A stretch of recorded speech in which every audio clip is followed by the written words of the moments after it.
And so begins a year-long genre face-off between science fiction and fantasy. For those who are new, I'm Leanne to the TBR Zero, and I recently created 2 TBRs thanks to the R Fantasy Bingo Card Challenge of 2026. There's still time to join the fun. I'll have everything linked below. Essentially, there is an easy mode and a hard mode, and usually people stick to that. I've decided to create an entire different challenge for myself. It started off with creating a bingo card with only science fiction books because that is the genre that I am really just devouring lately. But then I realized there are a lot of fantasy books I want to read in the next 12 months. And so I created an entire board of just fantasy titles. And because I've got 2 TBRs now, obviously my brain thought, what if we have a competition? That's right, this is the pilot episode of a new year-long series on my channel where I'm gonna have each genre face off. We're probably gonna tackle 1 to 2 squares per vlog, meaning I might read 2 books, I might read 4 books. It just depends on the length, how much time I have. Obviously, when we get to Cat Squasher, which spoiler, I'm not gonna do this time around. Those are some really large, chunky books, and that's going to be a vlog on their own. I also realized that this kind of challenge is going to ask a lot of endurance from me, and so for the time being, we're gonna keep things simple, and I'm just gonna follow my mood. And right now, what I'm in the mood for is older protagonists. So that's gonna be the first square we tackle. And I also realized that the 2 books I've chosen for that square, neither one of them are on my original TBR, and that's okay. Creating TBRs, not the same as reading them. For my fantasy choice, I have Slayers of Old by Jim C. Hines. This is the book I just started. I'm buddy reading it with Danny Dabbles, and we are so excited about it. It is marketed as Buffy meets Golden Girls. What we have are old Slayers who have been forced to come out of retirement and save the world one more time. I don't know much more about it. I will say that I've started the first couple chapters and there's already elements that I love. So we're off to a very good start. I will admit that fantasy is starting off with a very strong first choice, but my sci-fi option may give it a run for its money. We have Out of the Drowning Deep by A.C. Wise. This is a sci-fi mystery, one of my favorite blends of all time. I love when sci-fi and mystery can come together for a really compelling story. And our older protagonist is an automaton. There is a murder mystery on this planet and they've got to figure out what's going on. I don't really need to know much more beyond that. And if anyone's wondering about Slayers of Old, we've got 2 characters older than 50 and we've got one, a sorcerer who is 99 years old. So I'm definitely going to be fulfilling the older protagonist prompt with these 2 books. We'll just have to see which one I make enough progress in to give you an update. Let me know in the comments what your initial guess is. Is it going to be Slayers of Old, or are we going to have Out of the Drowning Deep coming home with the crown? I decided to start with our fantasy option, Slayers of Old, and the opening paragraph really sets the tone for this narrative. 40 years ago, I began keeping a list of annoyances that came with being a hunter of Artemis. I'd gotten up to 204. Being awoken in the middle of the night was number 6. Right after always having to replace torn and blood-stained outfits. If that's not Buffy coded, I don't know what is. It started off with a hilarious, bit of a flippant tone compared to Out of the Drowning Deep, which is far more lyrical, emphasis on imagery. The sky above the bastion deepened into the green of an old bruise. That one sentence alone tells you how this book is written. It's really beautiful. The language might be more than some people ask for, but I find it beautiful. And I'm showing you now the beginning and after of a DIY project I've been putting off for a really long time. I've got some beautiful artwork, all with ghosts because I'm obsessed, and I'm really happy with how it turned out. Listen, this is the first episode in a series, so I'm still working out the kinks, and I'm not sure how practical this would be for every pairing moving forward, but I did manage to get a third of the way through both books for the older protagonist square. I thought it could be fun to provide a bit of compare, contrast, and a prediction at the end of this check-in with which book I'm leaning towards as my preference, which one is going to win the square at the end of the vlog. So when it comes to Out of the Drowning Deep, I've read the first 50 pages and I'm really intrigued. This is fascinating. The tone is definitely darker, more somber compared to Slayers of Old, which I guess would be expected since Slayers of Old is very much inspired by Buffy the Vampire Slayer, Angel. That franchise is just a bit more campy, and this one It is very serious. This is a sci-fi fantasy mystery. We have planets, we have stations that are orbiting the planets, and we also have angels and demons and gods. And of course, we have a murder. So the book opens following Scribe 4, an automaton who is well over a century old and kind of the person in charge, the being in charge of this planet, Bastion. Bastion is crumbling. It's a bit of a relic. The only reason why it still has some type of standing appreciation in the greater universe is because that is the place where the gods first appeared, showed themselves to humanity.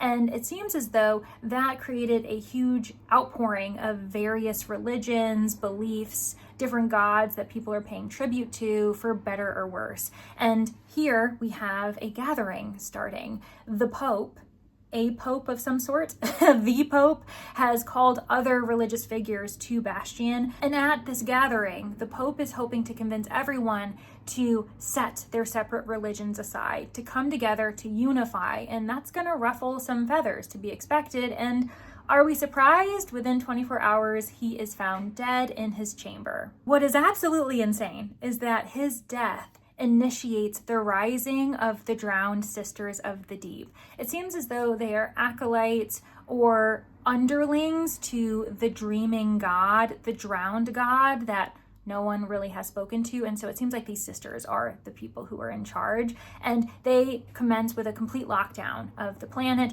no one in or out. And it's their judgment that everyone fears because they aren't known for providing mercy, and everyone in Bastion is probably going to be lucky if they're able to leave with their lives. As these sisters slowly ascend, we are getting physical symptoms. People are getting nosebleeds, headaches, feeling the dread as, storms brew overhead. And it's really intense. Scribe 4 ends up sending out a last-minute beacon asking if any detectives are willing to come to Bastion to investigate the murder of this Pope. And that's where we have the two other main characters arrive on scene. We have Quinn. His name is Aquinas St. John, and he arrives via angel. That is literal. An angel takes Quinn to the planet, but also that is the angel's name. The angel goes by Angel. Not very creative, but it gets the job done. And so when they arrive on Bastion, it does end up becoming a bit of a Scooby gang. We have an automaton, a human, and an angel working together to figure out who killed the Pope and somehow keep the drowned sisters at bay. I'm really captivated. I really want to know what is going to happen next. Why was this Pope killed? Who killed him and how did they do it? It seems like it might have been a poisoning, which I also really enjoy. I know that sounds really weird, but I love a murder mystery that involves poison. Maybe it's because, Agatha Christie is known as the Queen of Poisons. Yeah, definitely giving me that vibe. But it's also not holding your hand. That's probably where some people wouldn't really jive with this title. A.C. Wise throws you in with fantasy elements, heavy sci-fi elements, and obviously the murder mystery is the through line with the plot. Maybe that is what grounds the narrative, because we all know how a murder mystery is supposed to move forward. So the fantasy and sci-fi is more the environmental effects, the world building, and it's just a lot thrown at you in a very small package. I'm loving it though. The writing is lush. It's really beautiful. And in fact, our introduction to Scribe 4, of course, I'm loving it. In the second paragraph of this narrative, we have, when so many great questions had been answered, the nature of gods and angels, the shape of the universe, Scribe 4 chose to find mystery wherever he could, however small. He craved wonder and the possibility that at any moment he might experience uncertainty, be surprised. So that's super fun. The idea that we've gained all of the knowledge of the universe, both scientific and fantastical. What's left? A murder mystery. Obviously, that's not really what Scribe 4 wanted. That's not the kind of mystery that he was looking for, but it's what he got. So yeah, this is a really strong contender. I'm so excited. And it was actually purchased on a whim. So I love that it's kind of working out for me when I've never read anything by the author before. I hadn't seen anyone enjoying it, and yet it called to me, and I answered. Now for the hard part, comparing Out of the Drowning Deep to Slayers of Old. They're just so different. They're significantly different narratives. I'm enjoying both. I need to put that out there right now. So even though they are basically opposites on the narrative scale. I'm having a really great time with Slayers of Old as well. This is very campy, as I probably have already mentioned. Obviously, we've got nostalgia involved due to having older characters who have known each other for decades as well. We have a bit of a found family at the start of the narrative, and it's inspired by a franchise that a lot of people love. So while this is completely out of left field, I know nothing going in, Slayers of Old, I had an inkling as to what I was getting into, so just a different perspective for me as a reader. I don't think you have to be a fan of the franchise. You don't have to have watched Buffy the Vampire Slayer or its spin-off Angel, which I'm actually more familiar with, but it probably helps for you to enjoy it, knowing that you're going to enjoy it. If you like Buffy, if you liked Angel, you probably should like Slayers of Old. It's not guaranteed, but I don't think you need to watch those shows to understand or follow the narrative at its heart.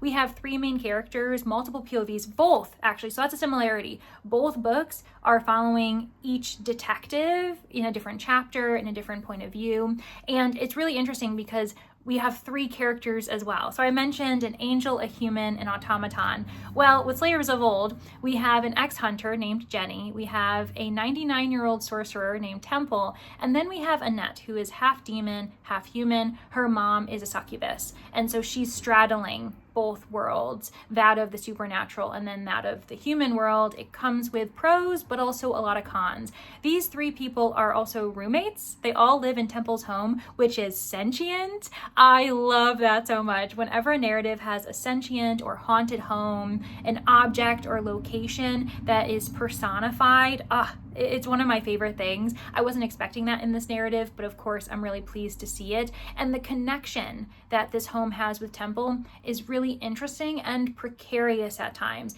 because if Temple is failing, his body is failing, there is worry that the home will fail as well, and vice versa. For instance, in the first chapter, I believe Jenny ends up ripping the wallpaper off of one of the walls, and we hear Temple yelp because it feels as though his own skin has been ripped off. So that's kind of wild. It's very interesting.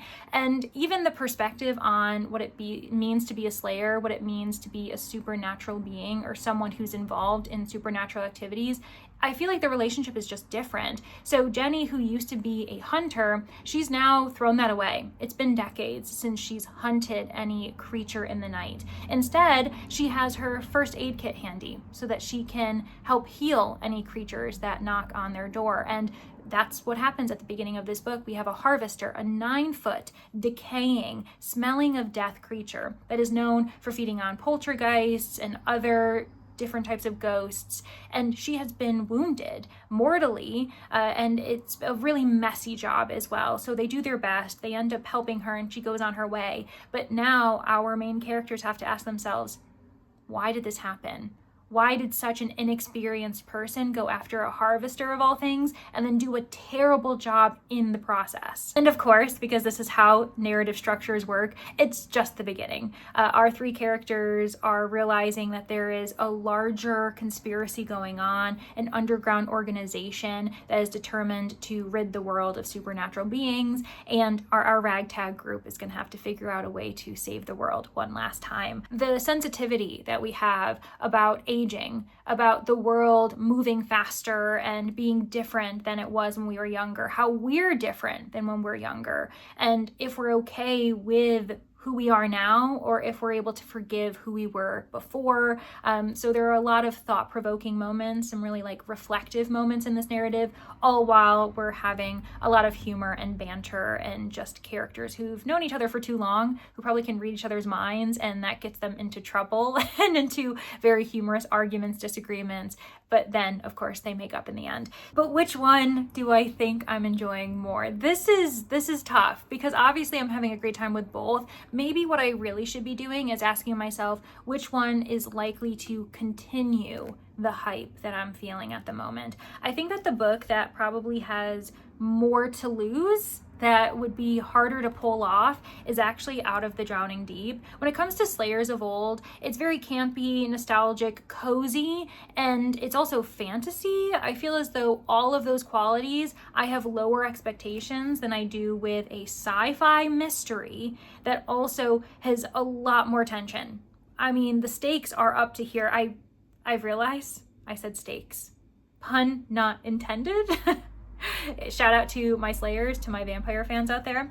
But yeah, so when it comes to Out of the Drowning Deep, I just feel as though AC Wise has written quite a complex narrative in a very small package. And it's a mystery, meaning that we've got to figure out if I'm going to be satisfied with the conclusion, with the wrap up, the solution to the puzzle. And I don't know, I'm loving it a lot. I could see, you know what it is? Okay, actually, let me give you my predictive ratings if you're someone who uses ratings. So right now I'm predicting Out of the Drowning Deep to be a 5-star. Slayers of Old is feeling 4-star range. So that's what I mean by Out of the Drowning Deep having more to lose. There's a lot more on the line. So that's kind of where we're at right now. So we'll have to see. We'll have to see what happens. Let me know in the comments what your initial prediction is as I'm comparing these two books. It'll be interesting to see if you agree with me, if you end up getting, full marks, whatever. Anyways, so I'm gonna go finish both of these books and then I'll come back to you with the results. You get to join me with a very exciting unboxing. So this year, quite a few of you probably already know because I repeat myself a lot on this channel, but I am testing out a couple of subscription boxes. My biggest issue with them, not in general, but with my own lifestyle, my own reading tendencies, is that I get excited, the book arrives, and I don't read it in a timely fashion, and I don't know why I'm then participating in the subscription in the first place. This is a good example of it. I ended up getting a beautiful sequel, Shift. It's part of the Silo series by Hugh Howey, and a couple months ago, I ended up getting Wool. Have I read Wool yet? No, I haven't. It was supposed to be on my April TBR, didn't get to it, and now I'm playing catch up, and I will be anticipating book 3 coming in my next Broken Binding box. We'll see if I can read either of them before then. Okay, so I have a bit of a lengthy update. I'm hoping to be quick about it, mainly because I only have so much time before I need to go run some errands, hence why I'm in the car. And I also need to run back home to record my TBR video for May. I'm very excited. I am a co-host for Escape the Readathon, which is hosted by Books with Lexi. I think this is her 4th year. This time we are trying to escape a spaceship. I'm a part of the engineers, and I'm over the moon. I know that's a pun. I recognize I just used a pun as I was saying it. It's out there, it's too late. But the reason why I've gathered you all here in my vehicle is because unfortunately I have DNF'd one of the books I was reading. It's either Slayers of Old or Out of the Drowning Deep. I'll give you 3 seconds to make a guess. If you guess Slayers of Old, you're wrong. So I ended up DNFing Out of the Drowning Deep. It is unfortunate, it sucks. I was about 55% of the way. I read 95 pages worth, and I just found myself so frustrated whenever we got to one character's perspective, and that was Quinn. So we have this murdered pope on the planet Bastion. We've got the automaton, the angel investigating on location, and Quinn, the person who is labeled our private investigator, our detective, has returned to the station where he lives, and now he's going off on his own kind of like self-discovery journey, cropping up a lot of traumatic experiences that he had with his father, specifically religious trauma, and he also has this physical relationship with another angel that's quite unhealthy. He's trying not to fall back into his addiction, which we did get some information on, and it's starting to feel like a fever dream whenever we enter his POV. Sometimes that's great. Sometimes that's exactly what we want, and you can understand the author's intention. This one feels so superfluous that I'd rather his perspective just be removed. At the moment, like as of what I'd read, he's not necessary. Basically, I started debating whether I should just skip his chapters, and that was a hint to me, a big red flag, that I should just DNF. Not everyone would feel that way. Maybe you would skim or just kind of push through, especially if you're a completionist, but I just can't do it.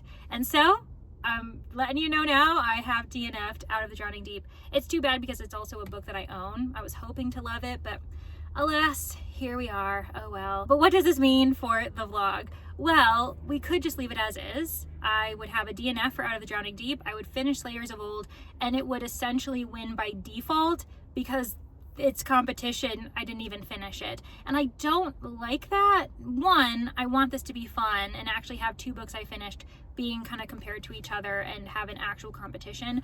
2, I want both boards to be viable for blackouts depending on what happens in the next year. If it gets to a point where I've got to pick and choose which board I'm actually going to push forward in, the winner is the one that I'm going to give the blackout to and I'm going to finish.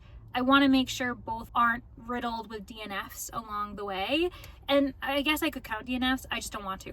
Like, I just don't want to count DNFs on my board, that's it. So what I've decided to do is go back to the drawing board and find a science fiction with an older protagonist that I want to read and I've got access to it right away. And you know what's really weird? I ended up picking up Little Fuzzy by H. Beam Piper, and this was my original book for my science fiction TBR. I think the reason why I didn't read it originally is because Out of the Drowning Deep was just accessible. I own it, and so it just seemed like a good opportunity to get a physical book off of my TBR. But I'm really glad that I've had this opportunity to give Little Fuzzy a second chance, because it's been really interesting. It had a slow start. You can feel that it's of its time, the 1960s, and by that I don't mean that it hasn't aged well regarding isms, racism, homophobia, fatphobia, the lot. The reason why you can tell it was written in 1962 is the same way you can tell The Stepford Wives, or what's the other one that I was thinking of? The Day of the Triffids. These classic sci-fi narratives. It's almost like, you know how when you read a book that takes place and is published, say, in 1930, and it acts as a bit of a time capsule? I think that science fiction acts as a time capsule because of how they thought the future would look. I feel as though as we're writing science fiction, especially futuristic science fiction nowadays, our outlook and what we think the future is going to look like is very different in tone, different in technology, and all of that kind of thing, compared to someone who's in the 1960s wondering what the future is going to look like, and the way they write it is quite different. So I love that kind of thing. I love that I can feel as though I'm in the mind of someone in the 1960s wondering what a futuristic human society might end up being. And it's also not very different from how we view our future today. Concerns about environmentalism, climate change, the climate crisis. It's quite refreshing, as it is also depressing to know that even in the 1960s, we were aware that the climate crisis was a thing. And actually, I think the most depressing part is, I know for a fact I've read a few nonfiction titles about environmentalism. One in particular, I think it's called Is the Earth Dying? I think that's what it's called, something like that. And that one has proof that everyone was on the same page in the 1950s, 1960s, that the climate crisis was something to keep in mind, and we all needed to have, like, globally, needed to make policies to protect flora and fauna from humanity just wanting to self-destruct. And what's crazy is nowadays we have non-believers, we've got naysayers, we've got people pushing back saying it's not necessary, and I'm like, how are we getting dumber with every passing year? It blows my mind. But in this narrative, we have a miner named Jack Holloway, and he is doing his job on this planet, Zarathustra, and he discovers this creature that no one has ever seen before. He decides to name them Little Fuzzies, and it ends up being a really affectionate back and forth. Jack is tentative, learning to trust and appreciate the Fuzzies, and the Fuzzies are gaining trust with Jack, and it's actually very sweet. I wasn't expecting that. I swear, I was thinking, for some reason, and I have, since corrected my mind about this, I assumed this was going to be sci-fi horror, and these little Fuzzies would assume very sweet, non-dangerous at the beginning, and then you realize that they'll kill you in your sleep or something like that. I literally, in my mind, was like, this is a cute little fuzzy version of a velociraptor. They'll eat your intestines while you're alive. Like, I don't know why I got that in my head, but that was what my assumption was when I entered this book. And so I was quite surprised, pleasantly surprised, because I'm really enjoying this. The conflict, the major concern, is what different groups of people want to do with this discovery of the Little Fuzzies. They're wondering if these creatures are sapient, and if they are, there are some ramifications, specifically the contract, the charter that was agreed upon for a company to mine and get resources from the planet itself. They made the contract under a level 3 jurisdiction or policy, something like that type of protocol, but that was because they assumed there were no sapient life forms on the planet. And now that they've discovered these Little Fuzzies, if they are sapient, that turns the planet into, I think, a level 4 designation, making the contract null and void.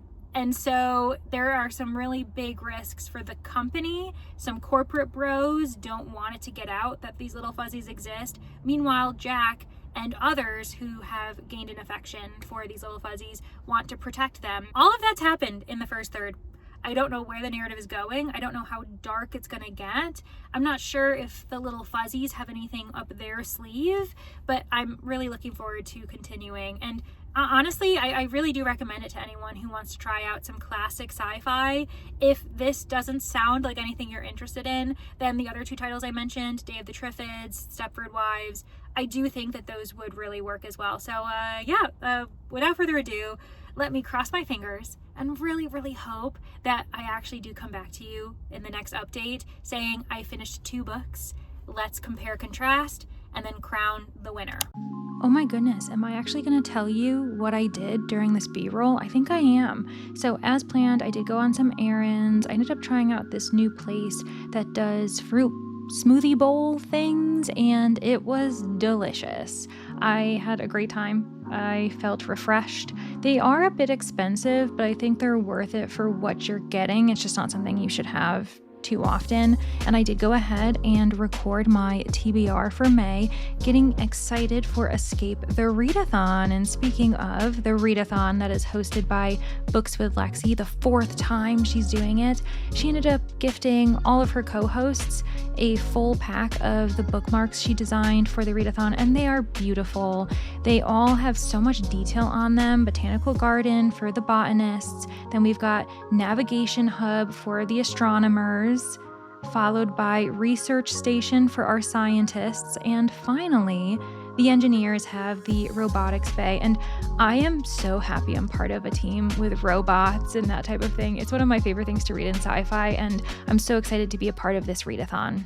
I have finally finished Little Fuzzy and Slayers of Old. If I'm going to be honest, it only took me a couple days to finish Little Fuzzy, mainly because I had the audio, versus Slayers of Old was not only an ebook, but I was buddy reading it, and so I was coordinating pages per day, making sure I didn't get too ahead of my buddy, all of that good stuff, and we just finished this Saturday. So let me provide my thoughts on one, then the other, and then finally let you know which one I preferred of the two for this challenge. So with Little Fuzzy, I was so pleasantly surprised. I think I said that in my last update, but truly the characterization of the fuzzies, our main character, Jack Halloway, aka Pappy Jack, how he loved these fuzzies and was willing unflinchingly to protect them at any cost against a company that wanted to destroy them, would rather they never existed, and doing everything in their power to convince the people on this planet that fuzzies are more of something to exterminate than to keep around, respect, and view as sapient.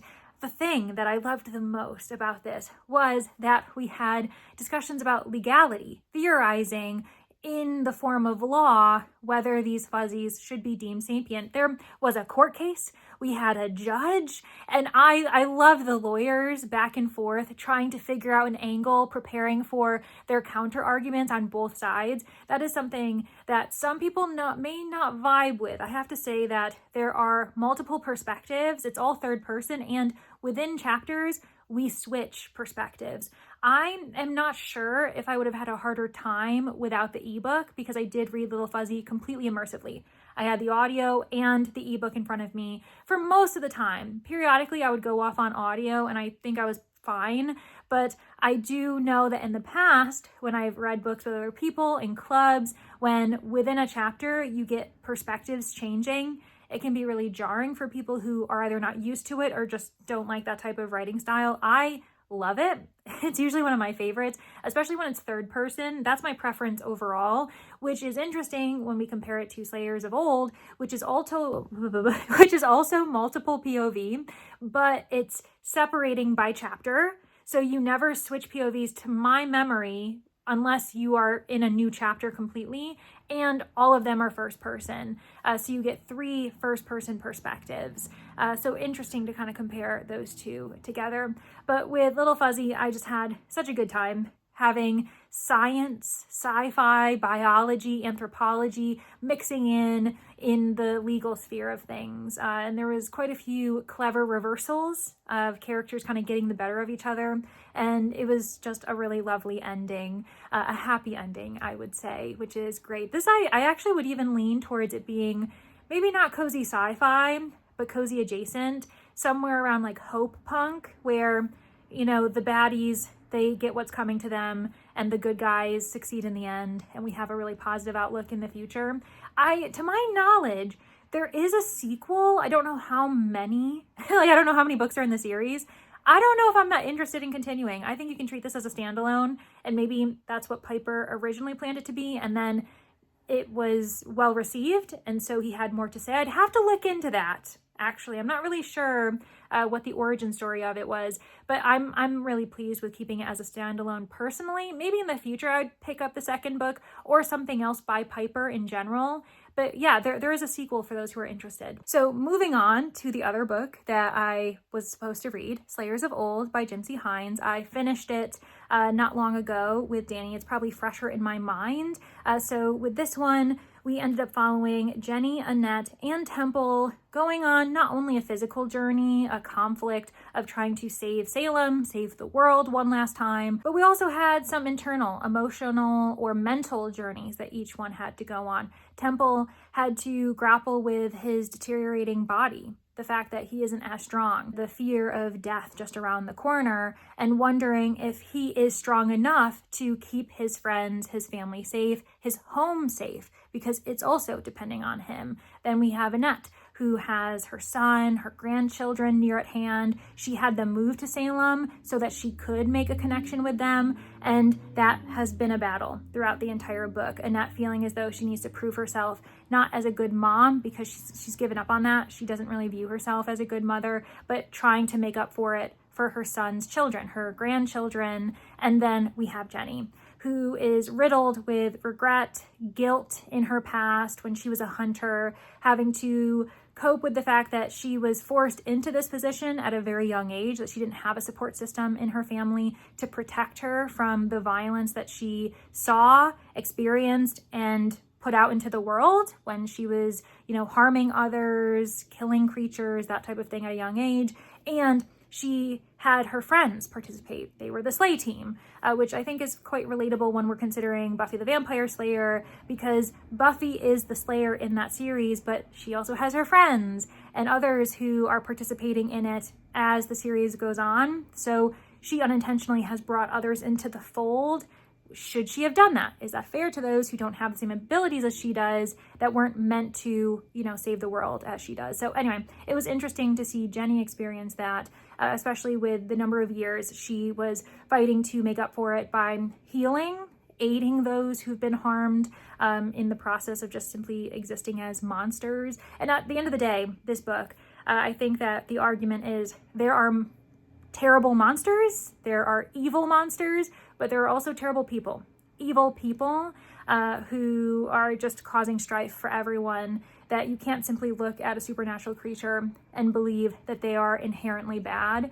So that was quite interesting to see these characters coming full circle, that older Jenny is very different from younger Jenny. And there remain some really sweet moments. And really funny moments. We had these mice that were sentient because of how long they've lived in the house. So they were wielding bow and arrows, they were trapping hawks, and they were targeting this cat, and all of these things. So there was a lot of shenanigans going on, but there was also quite a few heartfelt experiences, I think particularly with Temple.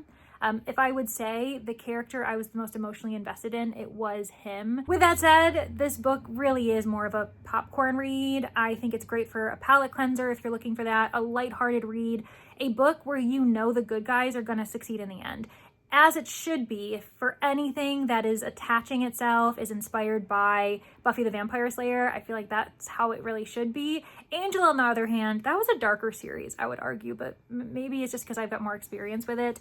So yeah, I think that this is really easy to recommend to others. I don't think that it's the best written when it comes to plot structure. The conflict was not as tight as I would have liked. I felt as though the villain, the person, being, creature that was behind all of this, wasn't that impressive. We didn't really get that many answers. And even Jenny's backstory, I felt as though was more often summarized. That was probably another critique I had, that a lot of the characterization we got through these characters' pasts were in summary. We didn't get very many flashbacks. It was a situation where information was presented very conveniently at the time it was needed. It didn't feel as though the author had planted it in earlier so that when we had a reveal, aha, we learned that earlier. No, there's a reveal and then we get a paragraph that defines its significance to us in the moment, which just didn't end up being that impressive to me. So really fun, but obviously the way I'm speaking about this title, you know that Little Fuzzy ended up winning the older protagonist square. I was really impressed with that book. Definitely I'm recognizing that it's from the 1960s, and so I have placed that into my consideration with rating, and even with that, I do think this is a far stronger book than Slayers of Old, even if people might enjoy Slayers of Old for the nostalgia and for what it represents. The character work, the characters in general are quite fun, but I do think I'm leaning Little Fuzzy on this one. And so there we are. Our first square has been decided. It's going to sci-fi. Congratulations to that genre. It's won the battle, but it certainly has not won the war yet. And in fact, I have one more square that I think I'm gonna have time to accomplish before we wrap this vlog up. I'm not even sure if I told you I was gonna be doing 2 squares during this vlog. The whole thing is, I had the intention of reading the 2 books that I planned originally for my TBR. So for fantasy, that was going to be The Delegate Dream Making District by Mie Lee, the sequel to The Delegate Dream Department Store. And then when it came to sci-fi, I was going to read We by Yevgeny Zamyatin, a title from 1920, the inspiration for 1984. And I will say that's the one I'm not going to be reading for this vlog. I was quite nervous about it the more I thought about reading it, and so I decided to start it a little early, just getting a bit of a taste test. I got 25% in, actually, so I kept thinking, I don't really like this, keep reading, Leandra, keep reading, and then I found myself at 25%, and I didn't enjoy it. I still wasn't having a good time. It's very obviously the inspiration for 1984. I think George Orwell took a lot from it, honestly, in writing style, perspective, this kind of interpretation of Adam and Eve, where Eve is the temptress and is hated. There's a bit of sexism going on, some misogyny, etc., which, are we surprised? But she's tempting him to become enlightened and realize that paradise really isn't paradise. So I can respect that as an academic, like from that perspective, I can really appreciate it. And in general, this idea of extreme communism, the issues surrounding it, but I just really didn't like, I don't like either book. I DNF'd both books actually. And I do have a preference for other dystopian narratives that mirror it. For instance, Anthem by Ayn Rand, Where the Axe is Buried by Ray Naylor. Even The Giver at times has some elements that mirror it, not very much. I just take that example with a grain of salt. But I just don't think I like the writing style of either of those, even though I liked Animal Farm. So I have enjoyed stuff by George Orwell in the past. I'm getting distracted. The whole thing is, I realized that We was just not going to be viable, and so I did a bit of swapping, and instead I'm going to be reading The Sympathy Tower Tokyo by Rie or Rie Kudon. I'm going to have to look up that author's pronunciation, and I just found it on a whim. It's described as science fiction, some elements of AI are involved. Essentially, we are in a futuristic Japan, in Tokyo specifically, where a tower has been built for criminals. And it's meant to be a rehabilitation center times a million, almost a utopian place, this building for criminals to allow them a taste of happiness. I think there's gonna be discussions of privilege and how we rehabilitate criminals, whether we can, and if punishing them, imprisoning them is the right way to do it and all that kind of stuff. So that's gonna be really interesting. Then we've got The Delegate Dream Making District. And this one I'm very excited about, mainly because I gave The Delegate Dream Department Store 5 stars. So this is gonna be some tough competition. I can't wait to get back with the characters, back in this dream world. This follows Penny, her other co-workers, and Delegate, the owner of the dream department store, as they assist people in their dreaming states. They sell them dreams and they are paid with emotions. And it's quite interesting to see the different people from different walks of life, the different types of dreams that they require in the moment, whether it be to help them through trauma, help them with grief, help them with inspiration. I was so impressed and really just warmed from the inside out by the Delegate Dream Department Store. So I'm excited to get back into this one. And this has been a gifted copy from Louisina, so I'm finally reading it. Thank you again, Louisina. I really can't wait. All right, without further ado, I've got 2 books to read. One translated from Korean, the other one translated from Japanese. So obviously they both count for the square. And I don't know what to expect. I've got an author that I have experienced before, an author that is new to me.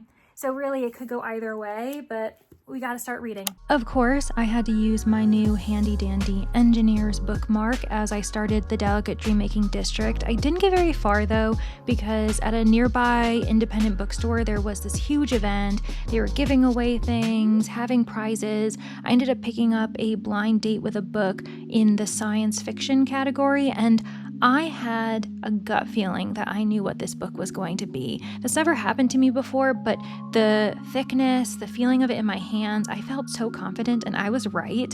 It ended up being Project Hail Mary by Andy Weir, which feels serendipitous because I know that Lexi has loved that title. It was one of the inspirations for Bowser 4 for this year's Escape the Readathon, and now I feel as though this is the time for me to finally try this book. I've been meaning to. I don't know what's held me back, but you might be seeing me read it in May. Then I picked up Sympathy Tower Tokyo, finally starting it, and I tried this new hard cider from upstate New York, which is where I'm from, and it was delicious. A storm's a-brewin'. It is dark, gloomy, about to rain, hence why the lighting probably isn't as bright as it could be. I'm also wearing my rattiest sweater, I just realized. I mean, it's comfy and it's still keeping me warm, so it's doing its job, but I probably could take care of it a little bit better and maybe sew it, but it's on the to-do list. I'm gonna get to it eventually, so I apologize if it's looking darker and I'm looking messier than usual, but I wanted to sit down and provide my thoughts about both books because I'm about 65, 70 pages into both,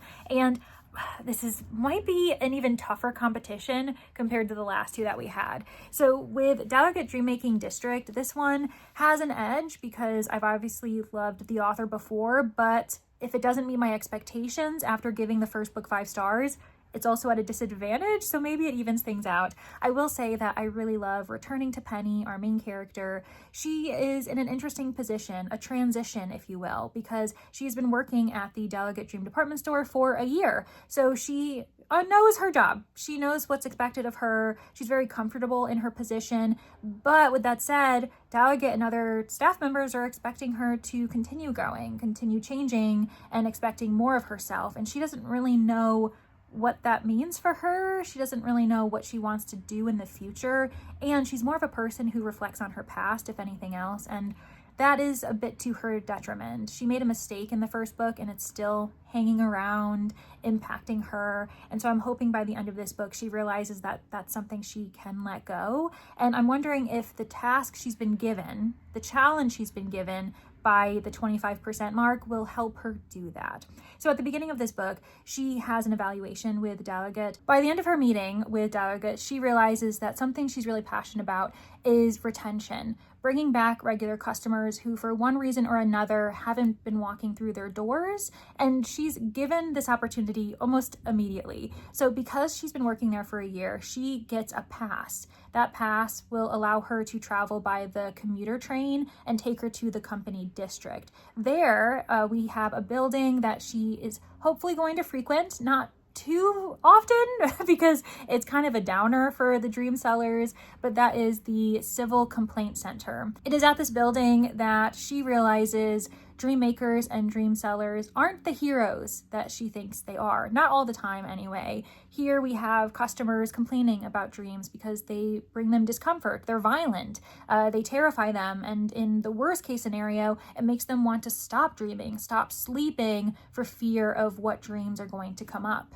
It's definitely an eye-opening experience for both Penny and her coworker Motail, who've never seen this side of the business before, and by the end of their visit, we see Penny given one of these worst-case scenarios to try to fix. I continue to love the way Mie Lee just holds our hand.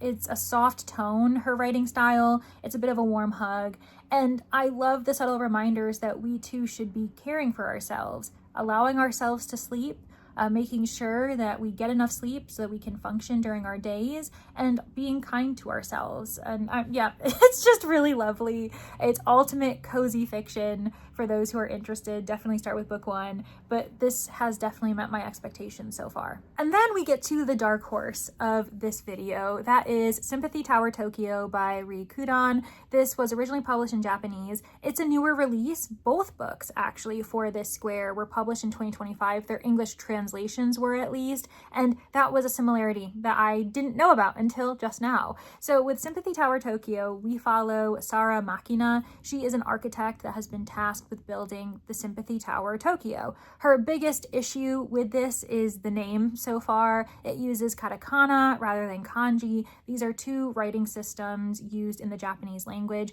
to my understanding. And there is a translator's note explaining this at the beginning, which is wonderful because language is so important to this narrative. That's another thing I absolutely love. But kanji seems to be more traditional, a bit more complex in its meaning, and it can mean different things in different contexts. It's just a lot harder for people to grasp, especially those who are learning Japanese, say as a second, third language, compared to katakana, which is more user-friendly. The characters are far simpler, and it's phonetic. And a lot of times it allows people to borrow words from other languages like English. And this is the issue that our main character, Sara, has. She prefers kanji, and it just frustrates her at no end the amount of time she's being forced to use katakana in her daily life. With that said, she does have an interesting understanding that sometimes katakana is better when we're considering progress. So being more inclusive, sensitive to certain minorities, knowing that katakana is less archaic compared to what kanji would be used for. Like the kanji that you would have to use for certain instances feels a bit more insulting, archaic, and insensitive compared to its katakana counterpart. And there's a whole discussion about that, and specifically around genderless bathrooms, that I found really fascinating. But as someone who loves linguistics, loves the discussions surrounding language, its progress, whether we should take a prescriptivist or a descriptivist approach towards language changing, if we should be preserving it and saying this is the only way you should be speaking and we shouldn't really be accepting new words into our vernacular, the discussions around it are just really interesting. I'm someone who is more descriptivist. I appreciate when language can change, grow, adapt to new technology, us becoming more global citizens, the fact that our world is getting ever smaller because we're interacting with different cultures, different languages all the time. So that's the approach I take with language, but I can understand the desire to preserve what was because it acts as a really important time capsule, something we can learn from and we can still incorporate into our modern language. We don't have to lose that language altogether to make room for these new terms. But anyway, I love this. It's so fun to see it in this narrative, a huge surprise to me. And what's crazy is another big surprise that I wasn't expecting was that I have become very invested in a drama, a scandal within the architect community. Let me see if I can explain this succinctly. So in this book, we have Sympathy Tower Tokyo to be built beside the National Stadium. This is something that Sara has to keep in mind as she designs the tower because she wants it to complement this huge showstopper stadium. And actually, the National Stadium isn't that old. It was built in preparation for the 2020 Tokyo Olympics, and there was a competition surrounding it.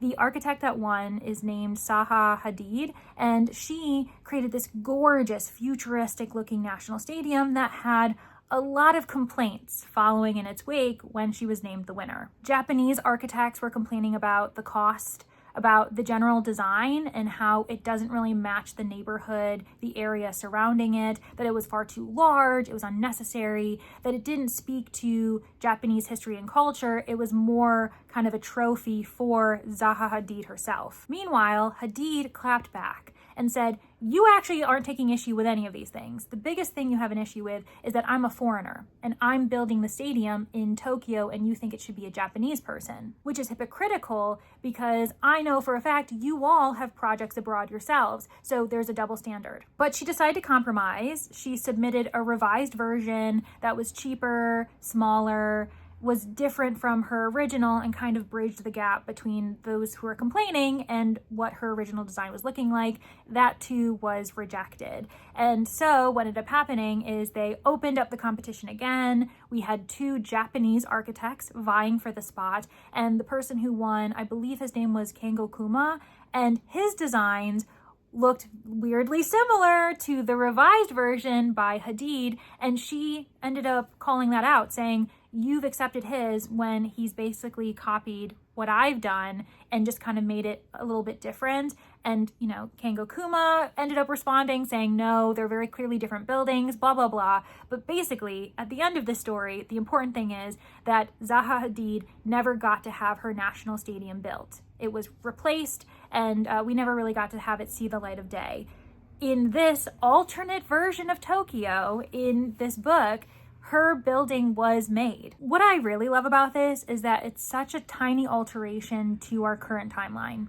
When I think about alternate history narratives, it's usually a huge event that has caused global changes, a war in which the side that lost ends up being the side that won. Or maybe there was a technological discovery that happened 100 years earlier than it should have.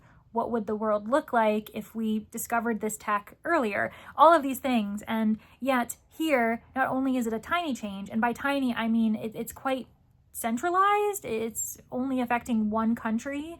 And on top of that, it's quite recent. It only happened in the last 10, 15 years.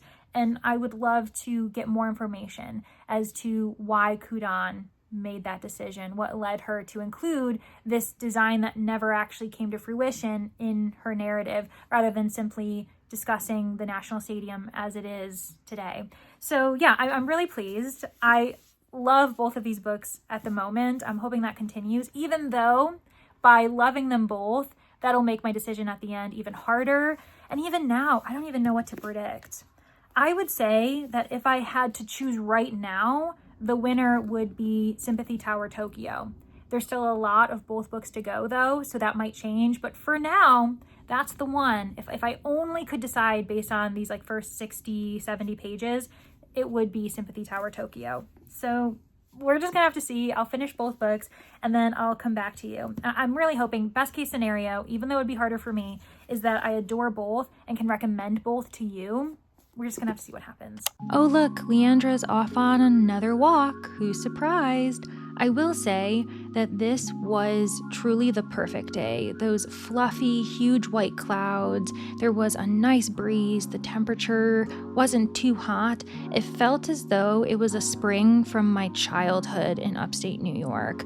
I find that spring and summer are getting hotter and hotter due to climate change. We're not surprised, but this was a glorious day. I got to see some beautiful flowers in bloom, lots of foliage, and I do think that with every passing year as I get older, my affinity for spring grows. I am someone who likes the transitional seasons, spring and fall. That is where I shine, and this just ended up being truly a perfect day. I can't say anything else. It was great. Well, friends, the last time I updated you, both books were in good standing. I was predicting 4 stars or higher. The question is, now that I finished them, what are my thoughts? Well, one of them imploded in the last 25%, and upon reading an interview with the author herself, that was quite eye-opening and frustrating to read as someone who loves reading, writing, craft, who believes that creatives should be protected from the use of AI to steal their work or to steal their jobs, their livelihood.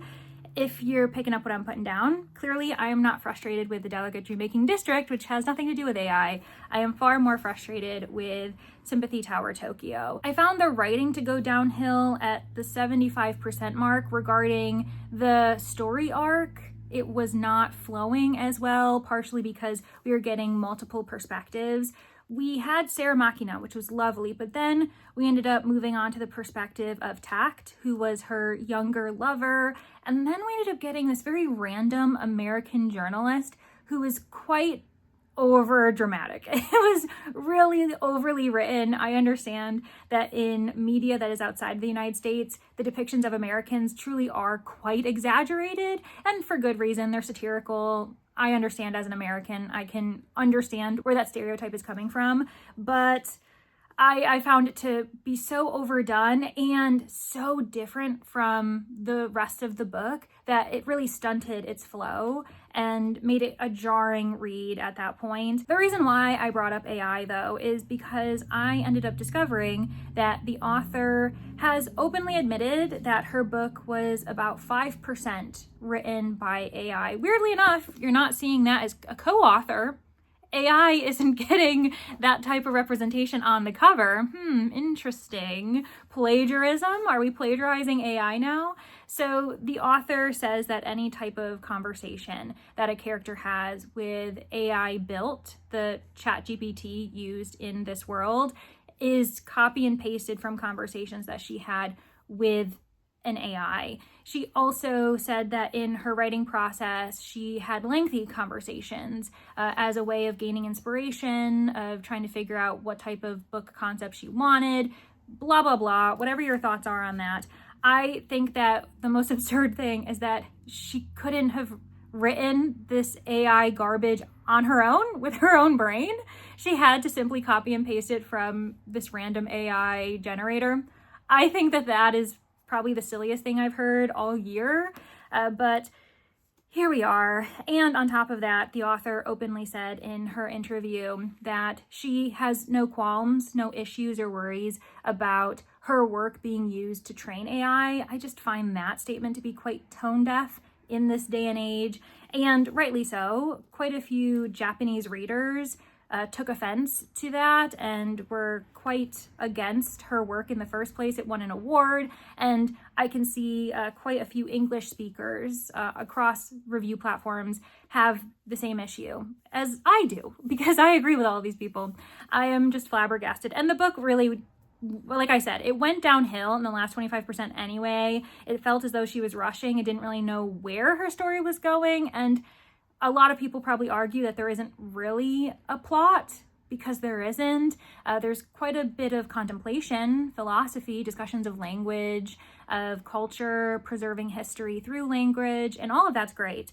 But like I said, that the fact that we had some odd perspectives that were really poorly written and quite jarring to the reader, and then this whole AI thing, it puts a bad taste in my mouth. And so this book is something I cannot recommend to anyone. You can choose to read it. You've got free will as a human being. So if you're curious, at the very least, maybe try to borrow it from your library so that you're not allocating $20 towards the publisher or the author for publishing this. And yeah, do what you will with how you react to the book. For me, it's going to be 1 star. And that means that the book I'm holding clearly in a landslide easily won, but that's not the only reason why this book won. It's not simply because I gave the other book 1 star, because Delegate Dreammaking District is beautiful.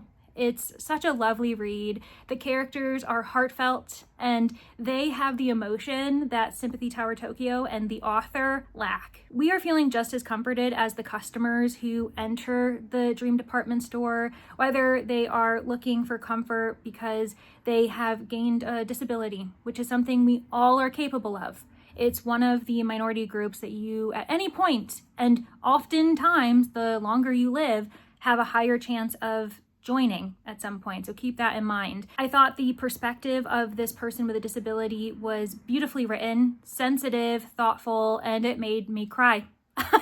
I was crying, and I was happy to cry for it because it just moved me in such a beautiful way. Both books have moved me in that way, and I'm really pleased that Mie Lee has decided to provide a sequel to her first work. I did see in the translator's note a bittersweet acknowledgement that this is likely the end of the road for the Delegate Dream Department Store, for this dream world that Mie Lee has created. But it was really lovely to see the translator say, we can always reread these books. And now that this world was created within our minds, we have it to carry with us. Whenever we're dreaming, whenever we go to sleep, we will have this book, these characters with us, even though there aren't more adventures to come. And to really emphasize that this was the true winner all along, I had finished this book when I was about halfway through Sympathy Tower Tokyo before everything went to shit. And I was already thinking, oh, this is obviously gonna win. I'm having a good time with Sympathy Tower Tokyo at the time, but clearly Delegate Dreammaking District is gonna win this round. So I already knew before I finished that other book, and the rating went to the lowest it could go. And so I'm really pleased that I have it on my shelf, that I can reread the duology whenever I want, and I hope to continue supporting Mie Lee, whatever she writes next. I know that she came out with a thriller that I don't know, has it been published? I think it has been published in English this year. I couldn't tell. I knew it was a 2026 release. I do think it's already out.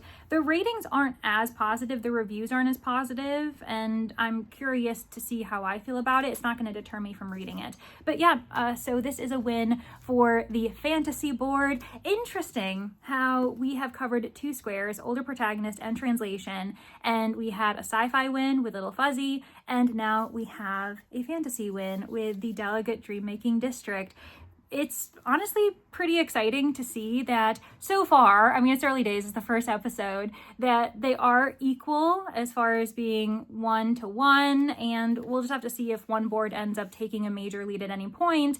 And to do that, maybe you could consider subscribing, liking the video, letting me know down below which squares you'd like me to try to cover next, and let me know if I've convinced you to read any of these books. Maybe not the one that I was not a big fan of, but if you are interested in it, you can feel free to let me know. I will just be a bit sad knowing that somehow I convinced you to read that book when that's the last thing I wanted. But again, human will, feel free to read it if you're interested. Thank you all so much for getting to the end. I really do appreciate you. If you are not feeling chatty, but you want to prove that you did get to the end, how about you provide me with cloud emojis, weather emojis in reference to dreams? And I feel as though there was a character named Weather. How about that? There's a character named Weather within this series. And so I think that we can honor her with clouds and weather emojis in the comments. Thank you all so much, and I do hope to see you in the next one. Bye, everybody.